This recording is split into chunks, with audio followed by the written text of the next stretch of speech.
talk to you about finding home, and this is what really hits home for me, and this is where I have to be incredibly vulnerable and incredibly honest with you, because I'm not a guy that has a Disney-esque ending.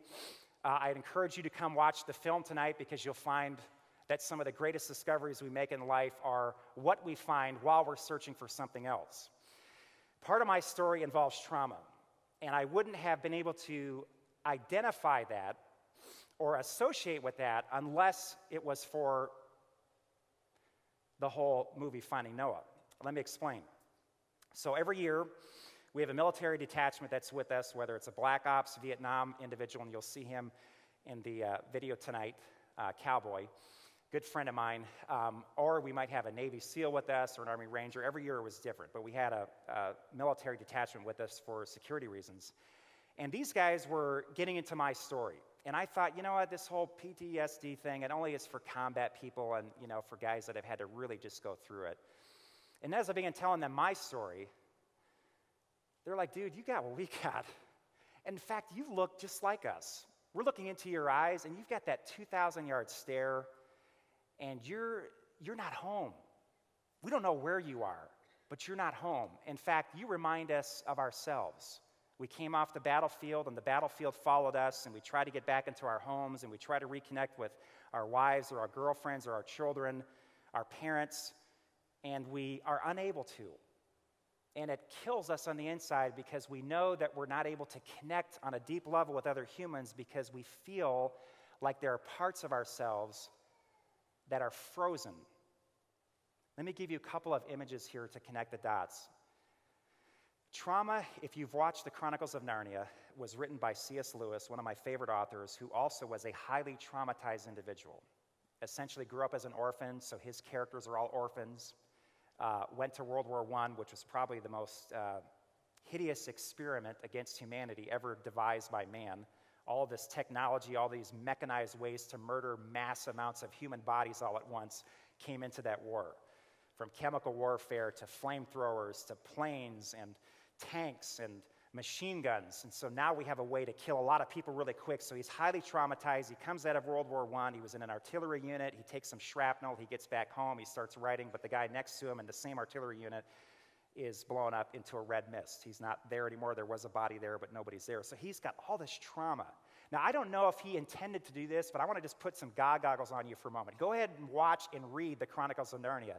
To me, the White Witch of Narnia is trauma. And she comes into your life, and everything she touches is freeze-framed. So the day that you were raped as a child, the day that you were abused by your babysitter or by the Cub Scout leader or by the priest, or the day on the battlefield when something horrific happened, or the day you went bankrupt, or the day you were told that this person no longer loves you and wants to divorce you, or the day that you had to bury your child, these days are frozen in time. And you can't access that moment because you're frozen. Now, you continue to live because you have to live. You get up every morning, you do the same thing, and you have a ritual, but there's a part of you that is dead. And it's inaccessible, and you can't feel. If you're taking notes this morning, if you want to take home a nugget, you can't heal unless you can feel. If you can't feel, you're not going to heal. Right? So what do we do with all of our lives? We medicate, we numb. I used ministry for years as a form of medication because I was so miserable, I was so full of self-hatred that the only way I could get out of that was to get really busy with other people. And so ministry became my favorite drug, and unfortunately a lot of people applaud that because they don't realize what you're doing at the same time. They think it's just this noble thing, and it's like, no, really what's happening here is I don't like being around me. I'd rather be around a whole bunch of people. I'd rather speak in front of thousands of people and tell them my worst day than have to sit alone in silence and be with myself. I don't like being with me. And that's what trauma does. And so these guys were like, look, you got what we've got, and there's a way out. And that's where I began to bump into grace, because if time makes a wound, time itself cannot heal that wound. It is a lie that time heals all wounds. It doesn't. It really doesn't. It may cause your memory to get a little foggy, and it becomes less severe, but time has no power to heal a wound that occurs in time. So what has to happen, without getting too crazy metaphysical here, you've got to have another source outside of time come into time and heal that wound once and for all. And I think that that thing is grace.